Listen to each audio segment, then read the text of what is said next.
Hey, welcome back to the site. I'm Trent, and today we're going to tie another fly out of Mary Orvis Marbury's book, Favorite Flies and Their Histories. We're tying the Tipperlinn. It's a bass fly. It's a pretty distinct fly when you see it. There's two of them in there that have this type of tail. We'll talk about it when we get to it. So sit back, enjoy yourself. Let's get into the tie.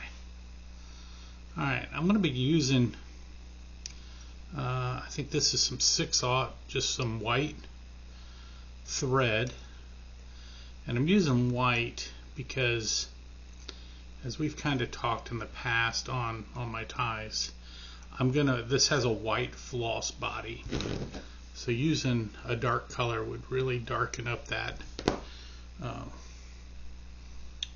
the body, and I don't want that. So I'm taking just a little bit of, I guess, license with my fly compared to maybe how others would have tied it.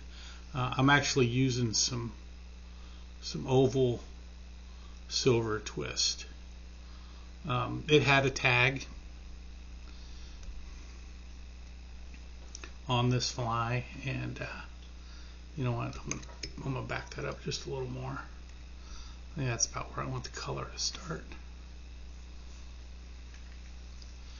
Yeah, so we'll take it back to the bend of the hook there. Like always, just catch that underneath.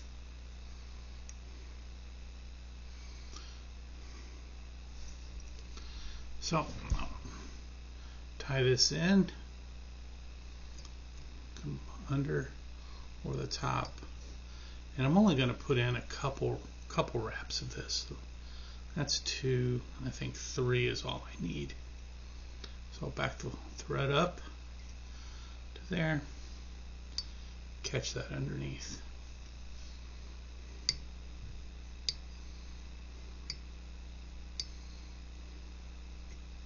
Go ahead and clip that remainder free. Next thing we're going to do is finish off this tag piece. We're going to put in some red.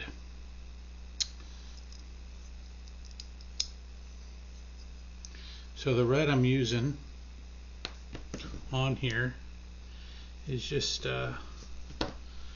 one single strand of red from Danville 4-strand.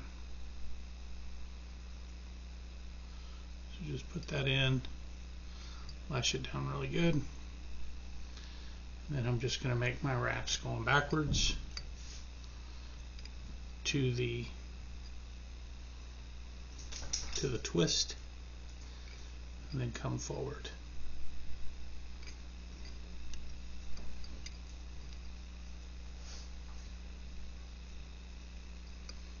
Move this thread up out of the way.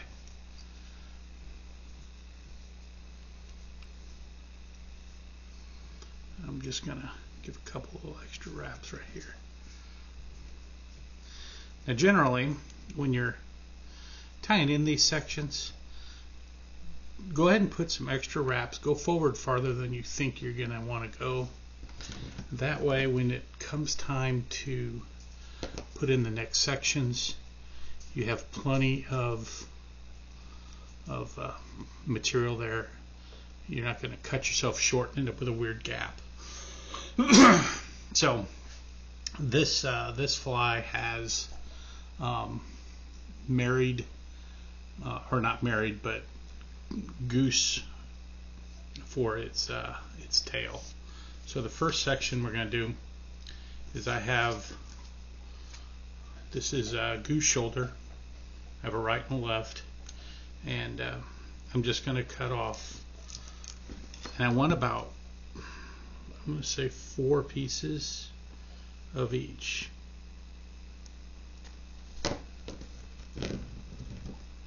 Alright, I had to pause the video there while I made these tails real quick. So the tail, this is just some yellow goose shoulder, and I want the tail roughly equal to the shank of the hook. So we're just going to come in here. Again, we always just separate these tail fibers, put one on either side. Give myself a nice pinch here. You can pull this down.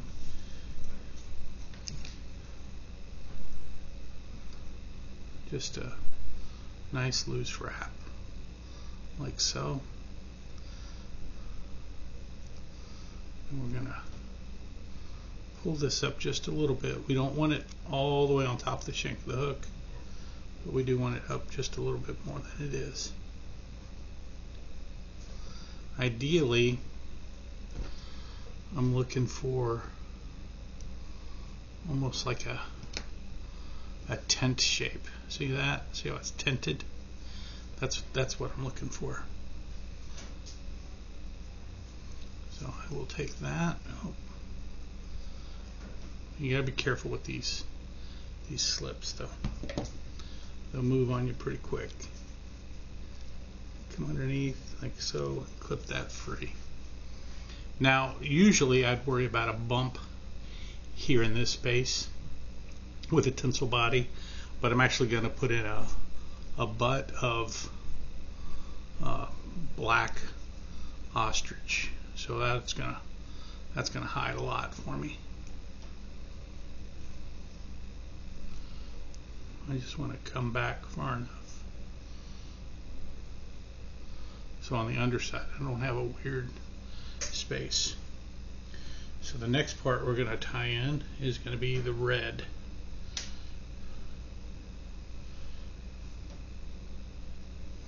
So I've already made the slips to cut them off, and I can just kind of tie these in equal to what I got here with the yellow. So I'm just going to do a pinch wrap right on the top of the shank of the hook, come down, collect that. So there is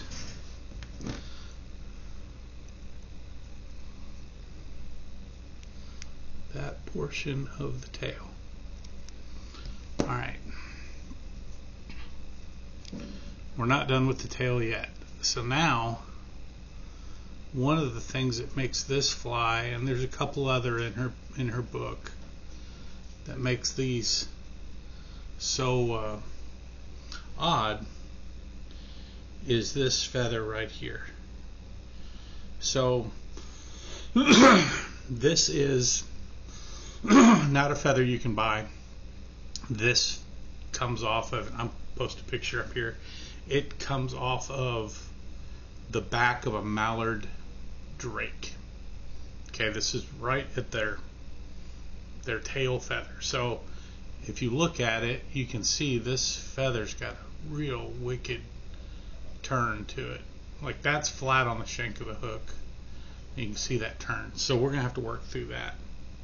So first thing we do is strip off all this fiber that I'm not gonna want, not gonna need. So I just have some bare shank to work with, like so, and then kind of get an idea of how I want to tie this in.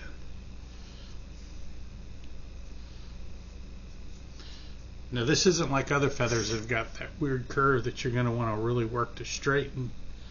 That's one of the hallmarks of this fly, is this crazy tail feather. So we're just gonna kind of keep working it around to where we get it where we need it, size wise. Obviously if you had a great big like 5/0 hook, you could probably use almost the whole feather. I'm not tying on a hook that size, so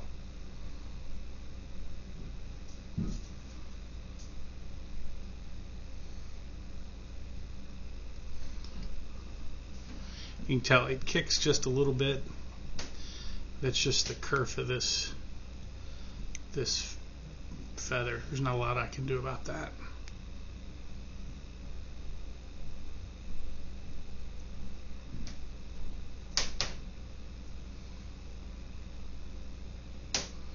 All right. So we'll go ahead and clip this. free. Bind everything down nice and tight. Alright. And you can see I need to go back just a touch with my thread to get back to where my red tag is. It's important not to lose sight of that stuff when you're tying, or the underside of your fly will have weird gaps in it. Okay, for the butt section, we're going to use this black ostrich. Now I am kind of excited a little bit because I have a lot of this rather large black ostrich, and I don't get to use it very often because usually when I'm tying in butt sections on a fly, I'm trying to use the smallest stuff I have. So we're here, and we're just gonna come up over the top.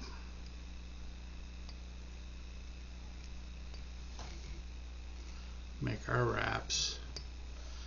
If you see this in the book, this is pretty substantial. I mean, there's quite a bit there. So I'm gonna put 4 or 5 wraps on here.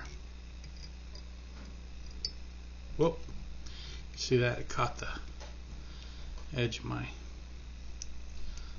thread out of the way. That's probably helpful. So take your time. If something isn't setting right, take your time, just back it off.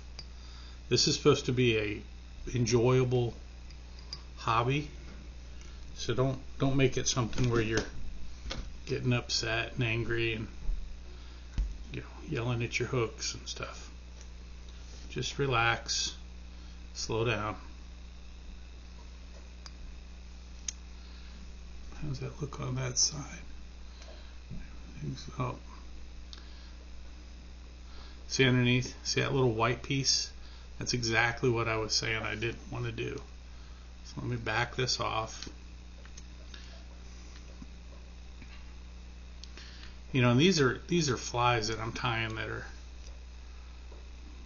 quite old, quite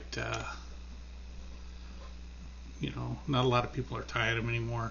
I'm not in a hurry. I'm not trying to tie this because I'm going bass fishing next weekend or something and I need these flies tied. This is just purely for entertainment and the joy of fly tying. So there's no reason to be in a hurry. All right.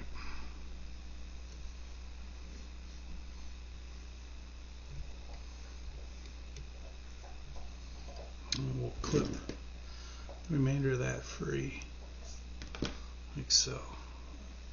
Let's prune up our tail a little bit, make everything look pretty. You kind of want the red up and the yellow down. Is how it looks in the painting that's in the book. Alright, so I'm going to build this body up a little bit. So I'm just going to come forward, go backwards a few times. I could do this with the floss, but I don't really like doing it that way.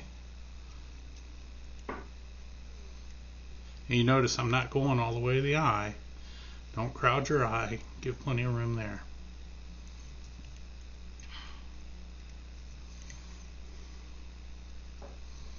This 6/0, it'll take a little bit, but you're not wasting your thread when you do this, so don't think that.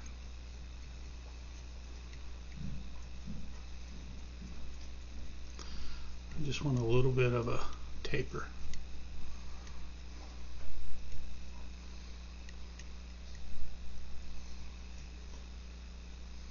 All right, we're going to go on back. The next thing we're going to do is we're going to tie in what will be our rib. Now my fly differs from other people I see have tied this online, and this is one of the places where I differ. Some of them actually say in their tie, that they're taking some liberties with the pattern, and they tie in a silver rib. I've not seen the originals, but I don't see a rib. So I'm not tying this in with a rib. Now that being said, if you want to tie it in with a rib, this is the point where you would tie in your rib as well. I mean, I'm tying in a rib, but if you want to tie in your oval tinsel to serve as a rib as well, this is when you would do it. So now we're just going to move that red, and that's just a single strand of floss. Just going to move it back out of the way. We come here, and now I'm using some white Danville 4-strand floss. I'm just going to pull off a pretty sizable length. Stuff's pretty cheap. Used to be under $1. It's not anymore, but it used to be really cheap to buy. And I'm going to use 3 strands.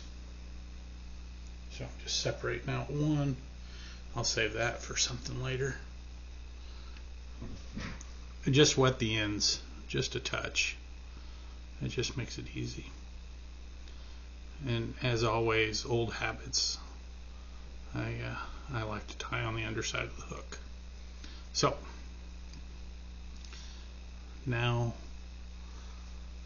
when you do this, rub your floss, make sure it's straight, and everything is working the way you want it to as you come back. Okay.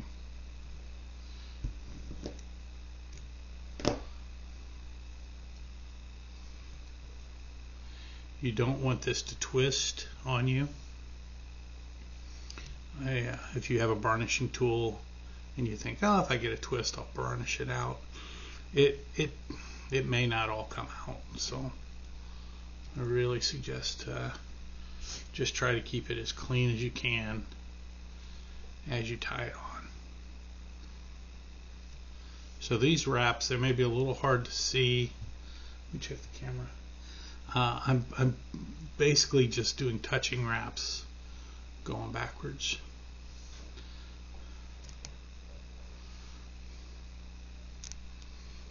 And I'm going to go all the way back to that black ostrich.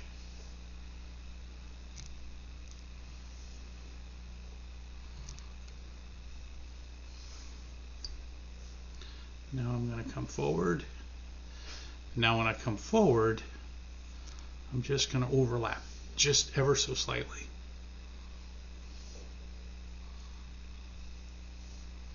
Again, make sure you rub that floss, straighten it out. You have to do it every turn,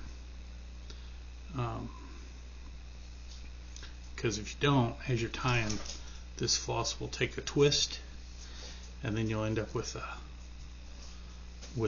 hard ridge in your fly, which is not something you want, and I don't think you could burnish it out because the actual material itself is twisted.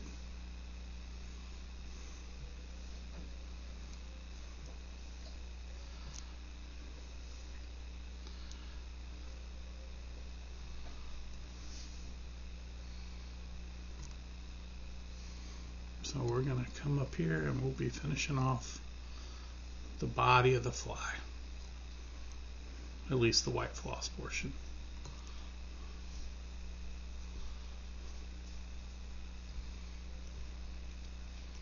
So there, and we'll just clip the rest. Alright, so now we're going to put in the red floss rib for this fly. I'm cording it up so I get a nice tight ribbing, and then I have my thread over here in the bobbin. I'm just going to use the rotary function on my vise. You can do this by hand if you want. The trick to putting in ribs is ideally you want 5, because it's kind of a classic number for these old. Now this isn't an old wet fly pattern per se, but it is tied in that style. So I went over my number just a touch, but I did that because I'm gonna gather all this up here inside the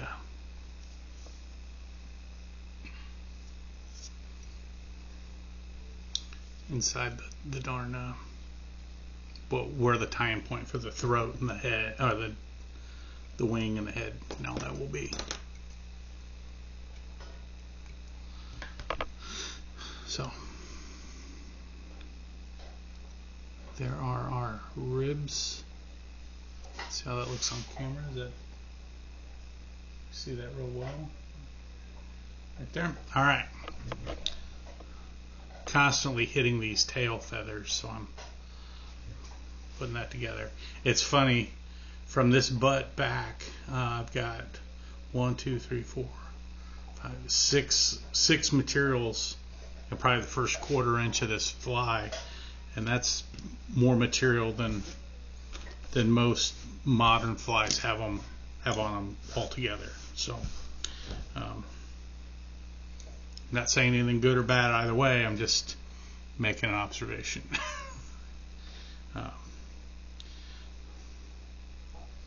So next will be the throat.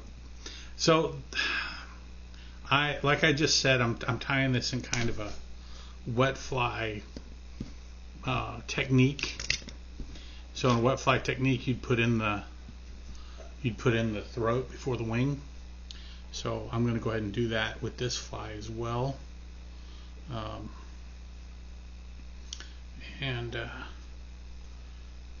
The material I'm just using a really black webby feather. I like the way that's going to look on here when I wrap it and tie it. It's going to have a lot of movement, or at least it could have a lot of movement if I was ever to actually fish this fly. So I just prep the end with that little triangular piece. Just going to give this a couple good tight wraps, bind everything down. And you want to do this with some tight wraps because you're going to put some torque on here when you go to do this fly. So the first thing I'm going to do is let me actually take some of these longer fibers here off, just so I have a place for my hackle pliers to grab, like so. Now what I'm going to do is I want to stroke everything back, and you can do this one wrap at a time. So you come back,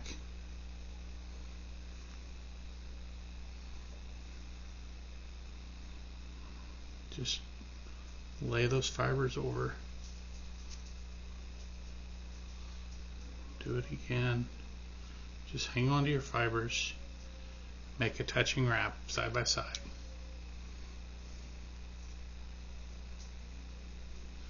Come up over the top, touching wrap again, come up over the top, touching wrap again,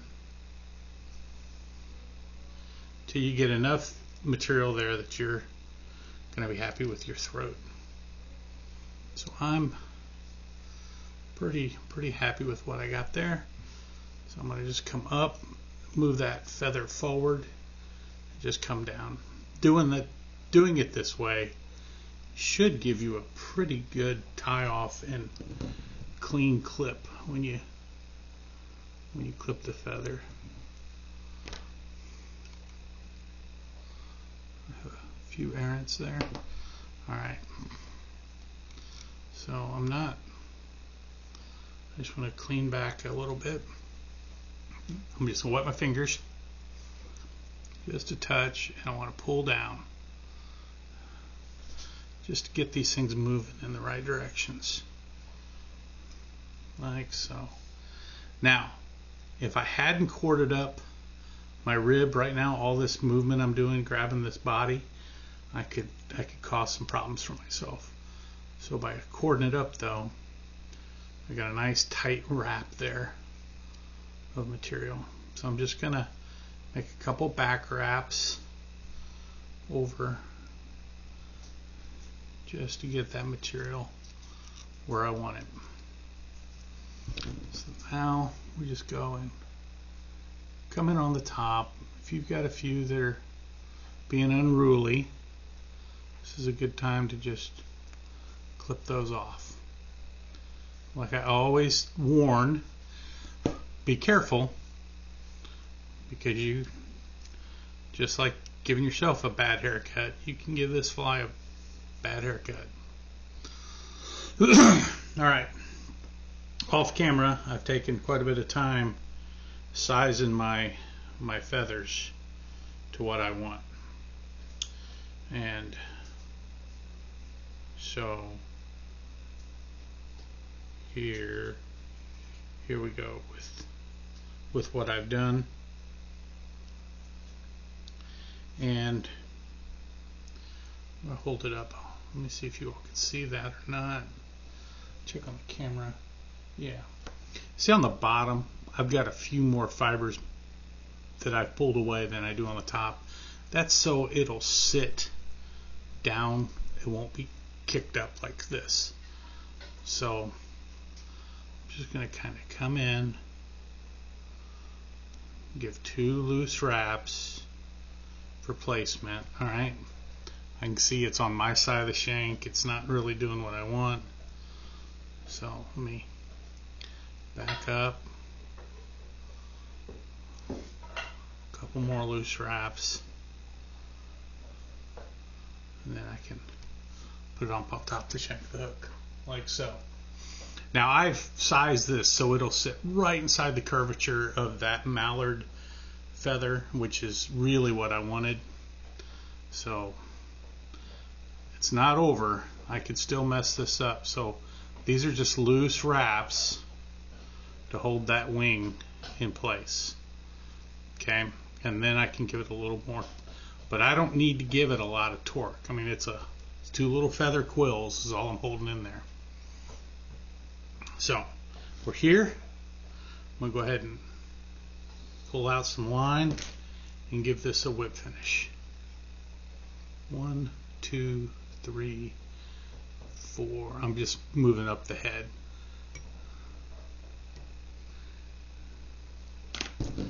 And then we will clip that off. And then last, there's one little fiber there. I can see it. I don't know if you all can see it, but I certainly can. There we go.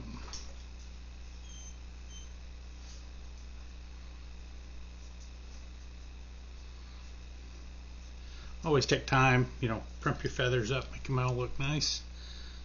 Then I'm just gonna hit this with some head cement. In my case, just some Sally Jansen's Hard as Nails. Put some on the underside.